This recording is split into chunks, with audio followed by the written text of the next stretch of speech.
This is going to be a clip, by the way. What's going on, you guys? I'm Brandon from Vegas, and welcome back to Won't You Be My Neighbor? This is practical real estate advice for an impractical world. As always, I am joined by my co-host, Mr. Bill Gaylord.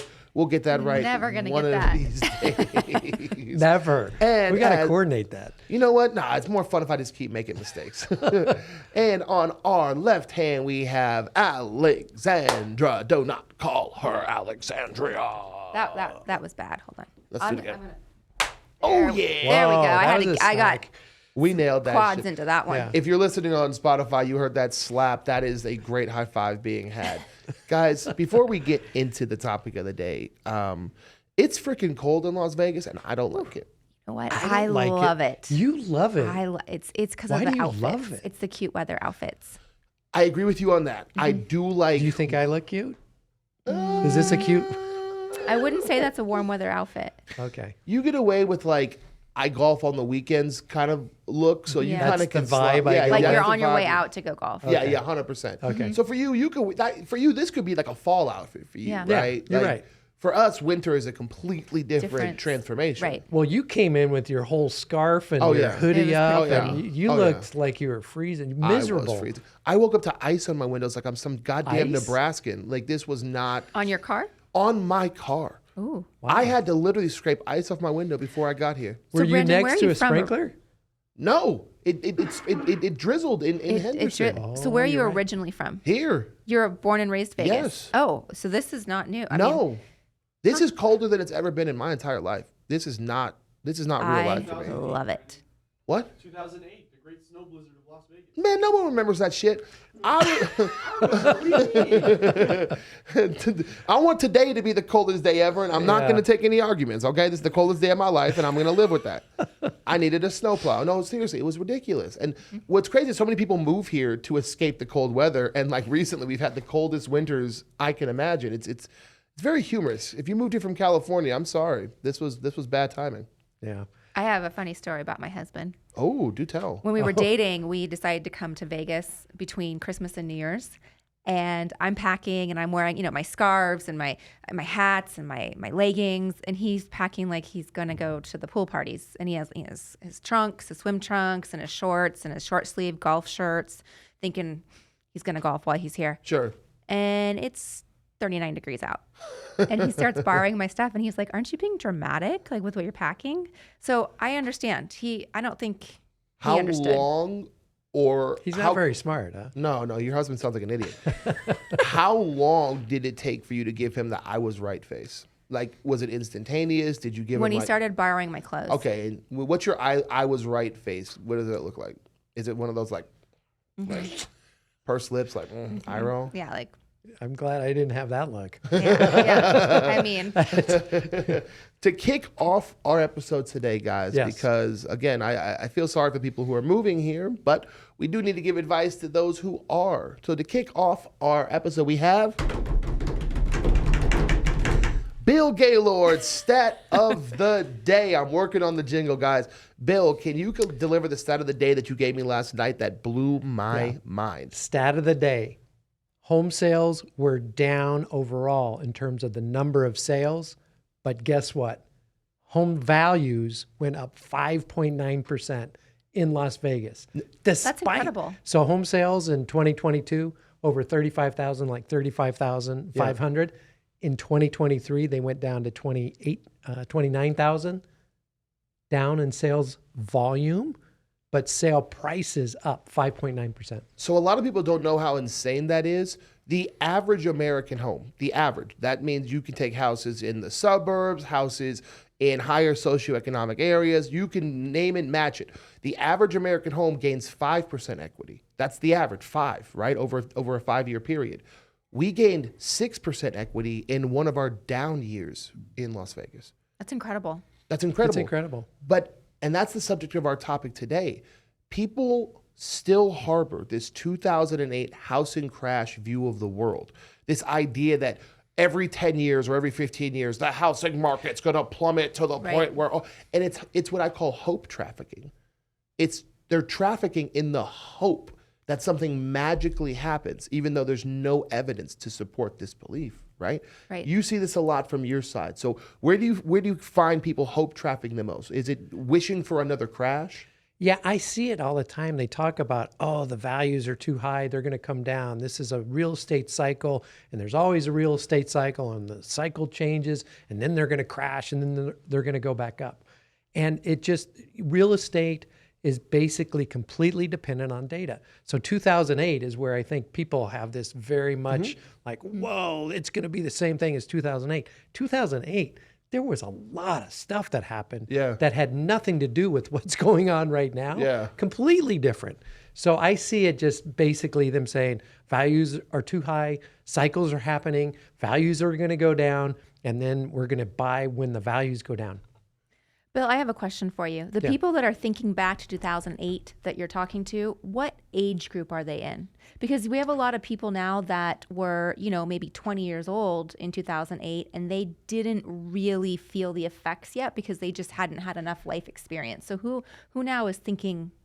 So a lot of it has to do with fear, and Okay. it's the millennials. Millennials. And millennials, a lot of them think that way Wow. because they saw their parents Okay. go through 100%. the problem. So it's They not saw the their parents. parents lose their houses, and then they were like, "Oh, my parents lost a house. I don't want to Got lose a it. house."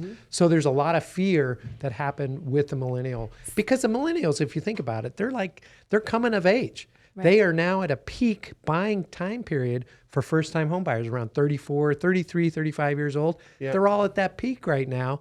And so they do want to buy, but they're so afraid of what happened 15 years ago. That's really interesting. I did not think you were going to say that. I thought you What were did you going think I was to. gonna Well, say? I thought you were going to go with baby boomers because they did lose their home and they don't want to repeat it. That's where I thought you were going to go. Or what's the one after? Gen X, whatever. Gen X and baby boomers have enough data pre-housing crash for them to be like, you know what, the housing crash was bad, but we had a ton of good years before that to support us getting back into the market. It's millennials, like he Interesting. said. Totally. Because, again, I teach a free real estate class, blah, blah, blah, blah, blah. And I tell people, we haven't had real estate education in 60 years. So millennials are literally getting their real estate information passed down to them Wow. by previous generations because they don't teach it anymore. And the previous generation, like you said, lost everything in the housing market. So they tell these millennials, wait it out, rent, whatever. The problem with that is the previous generation doesn't realize how bad rent has become because they own their houses, True.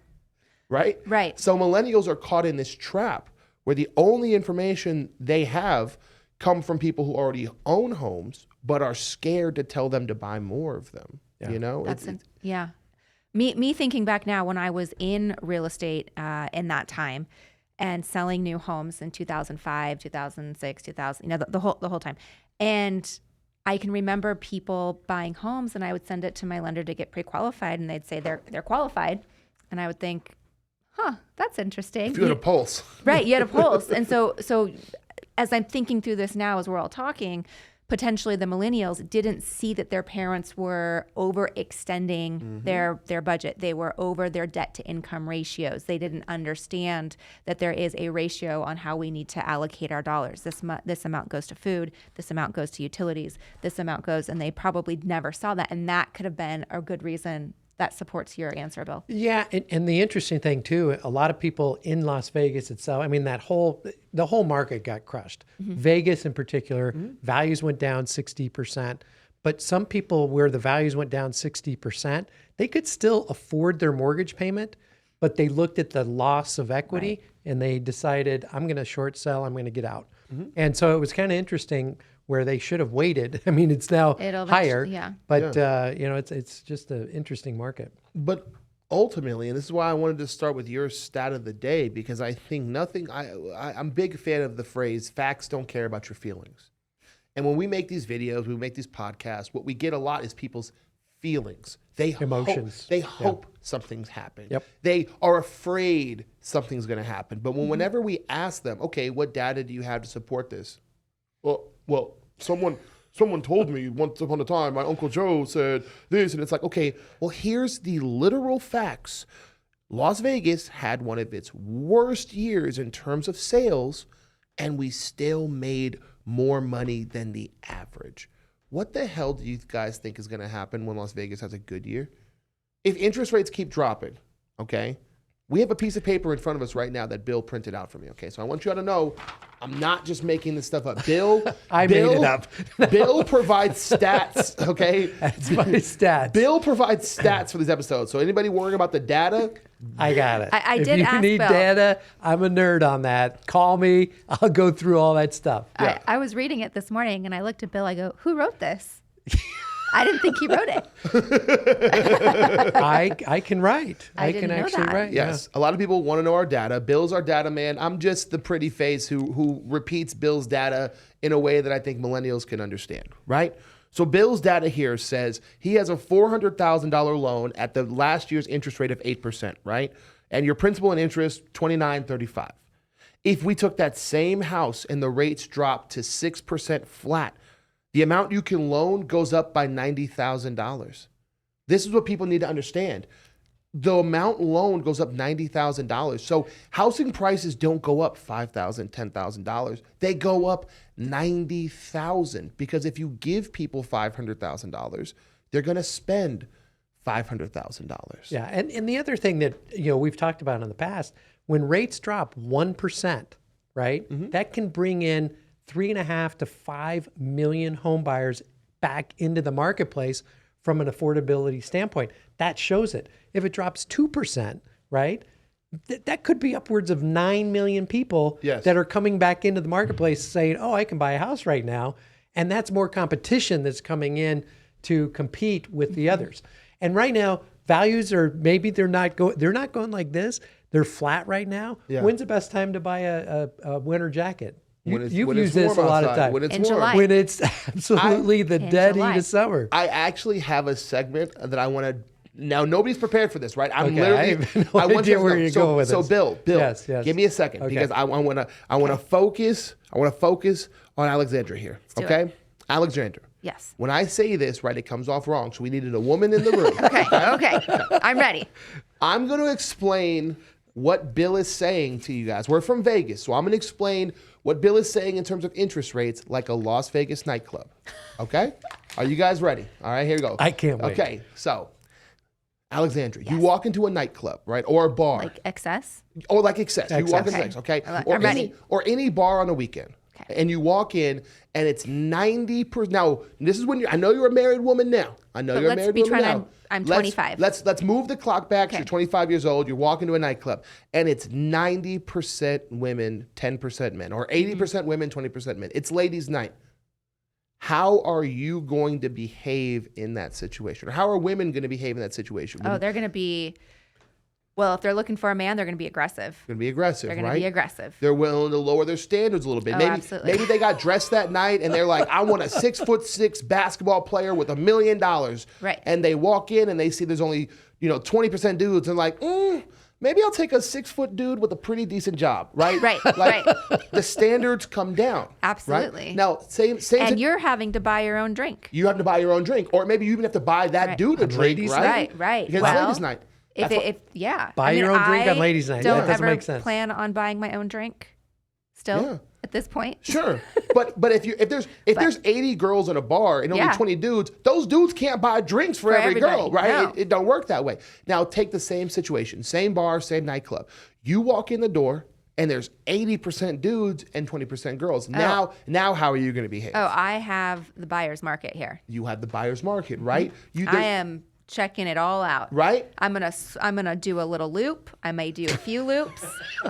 I'm gonna prance. Yep. A few loops Like of 100%. get the hair. 100%. Oh yeah. 100%. And your standards High. are going up because We're gonna go with the 6'5". because right? pick of the Yeah. litter. Is Now that pick kind of of what the you're litter. saying? Okay. Yes. Exactly. Yes, and we're having fun and we're being comedic here, but the analogy works all the same. Can I have the others? I want to go in on ladies' night when there's 80% females. That's what I need to go in Yeah. at. As a buyer, the reason this is behind the scenes for you guys. I used to work in nightclubs.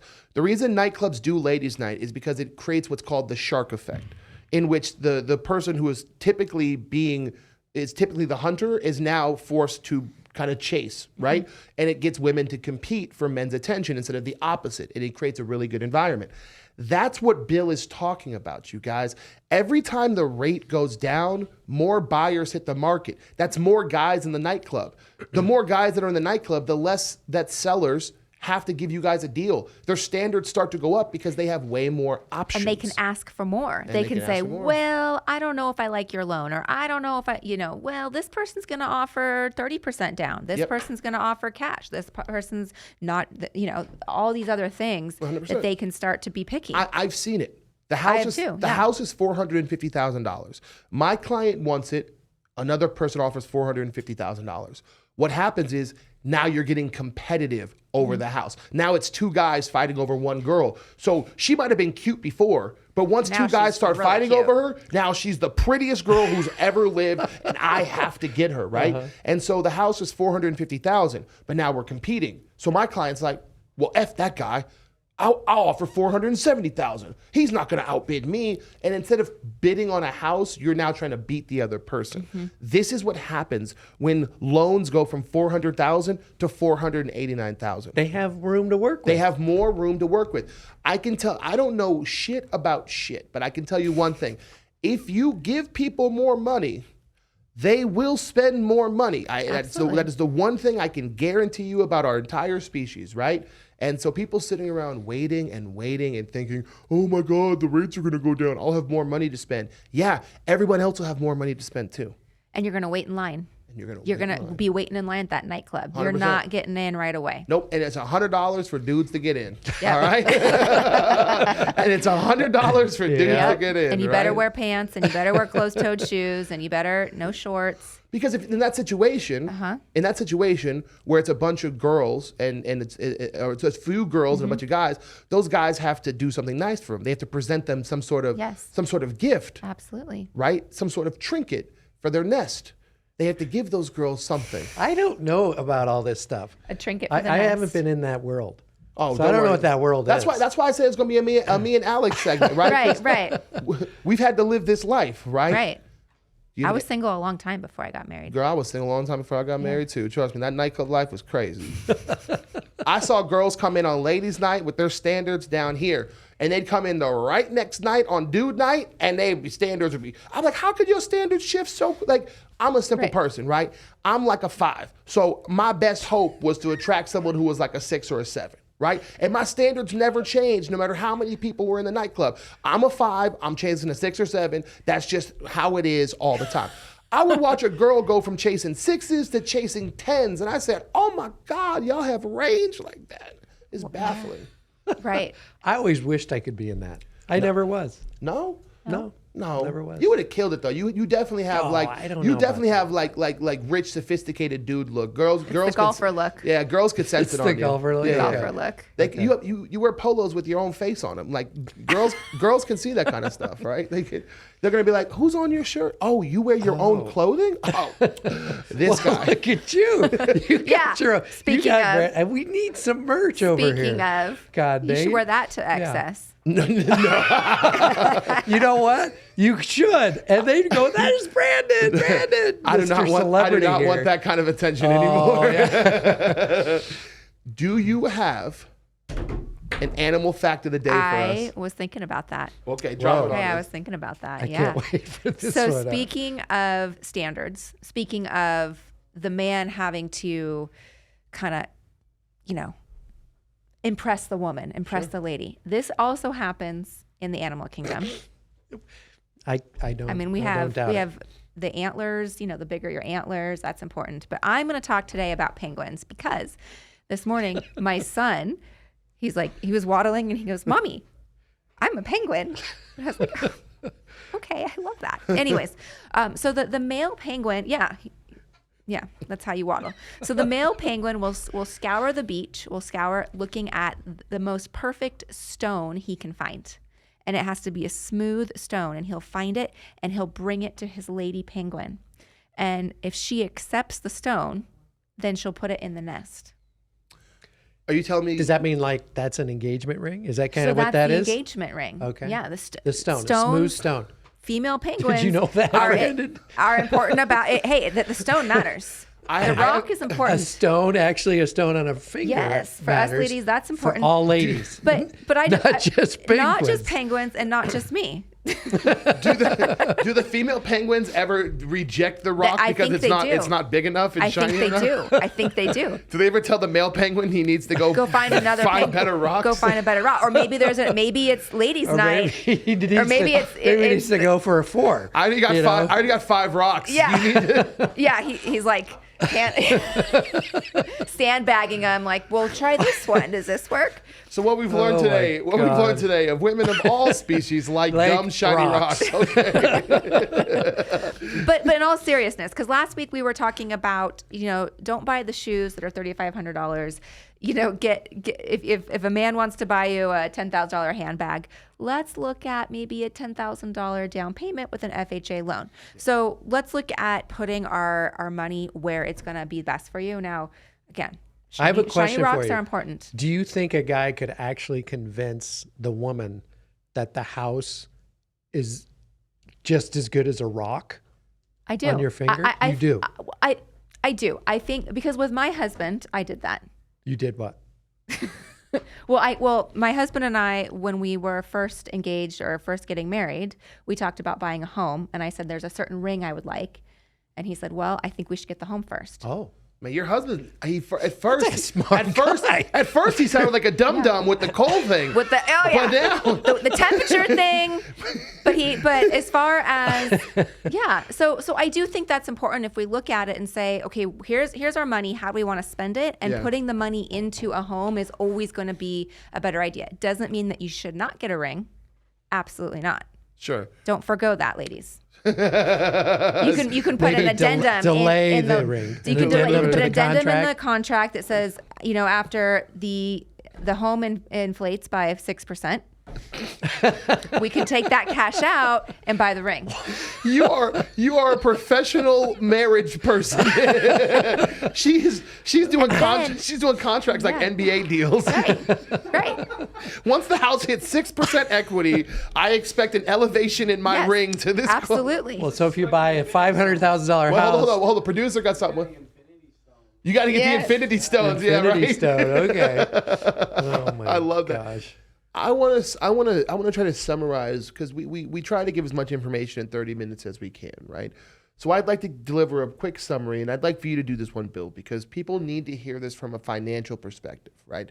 Oftentimes I try to deliver this to you guys in a humorous, succinct way, but I think you guys really need to hear the numbers. So Bill, when housing prices continue to go down, not housing prices, when the interest rate continues to go down, into the 6s. Hell, maybe, I don't think it's going to happen, but maybe even the 5s. I'm thinking the 5s. What do you think happens to the price of $400,000 homes?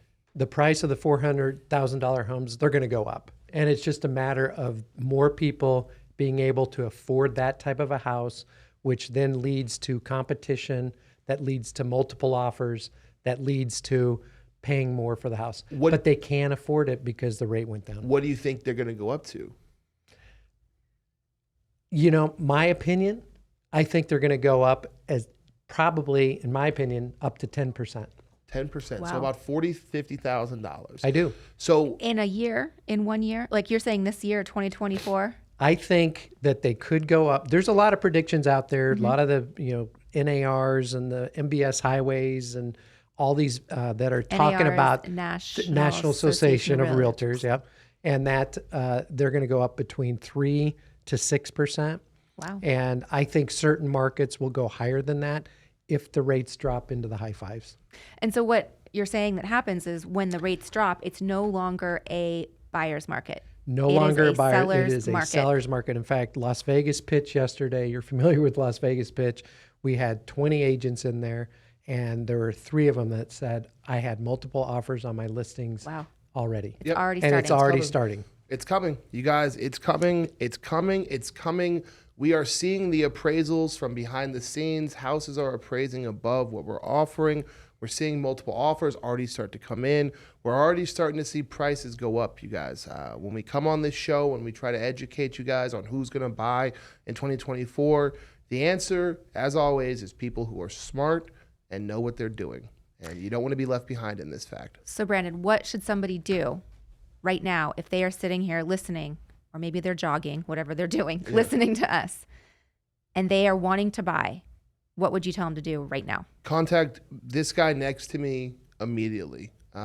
His number's right here on the screen. His website's right here on the screen. You guys have to understand that calling a lender is completely free. Finding out what you can afford is completely free. Finding out what the interest rate is, what you're pre-approved for, it's all free. There's nothing stopping you from doing it. His number's right here. You hear him speak every single day. Before you guys even call me, call Bill. Just see what you can afford. It's not going to hurt you. It's not going to kill you. He really is the nicest guy you ever spoke to in your whole life. I get that from my clients all the time. That's the first thing they say, is that this guy is just the nicest person to talk to. He'll make you feel comfortable. He'll make you feel like family, and he'll give you all the information you guys need to make an educated decision. So, Bill, I always appreciate you having on here. Thank you for your time as always, sir. Look at that. We always get it right at the end. Alexandra. Yes. As always, thank you for coming on here. Thank you, Brandon. And letting me have conversation. I got banned on TikTok yesterday because I tried to have a discussion, the same discussion we just had about women at a nightclub. I got banned on TikTok for hate speech. So thank you for letting me have that. Oh, I loved it. Yeah, right? It's not hate speech. I don't think it was hateful It's at all. accurate. I think it's accurate too, but you know the drill. So, hey guys, thank you all for tuning in. I hope you guys learned something. If you're watching this on YouTube, leave us a comment below. Like, share, and subscribe. We appreciate all you guys' support. If you're listening on Apple Music or Spotify, go ahead and hit whatever that button it is that puts us in the algorithm. We appreciate all you guys' support. As always, I'm Brandon from Vegas. You can find me anywhere on the internet. Just type in Brandon from Vegas and come and be my neighbor. Bye, Peace. everybody.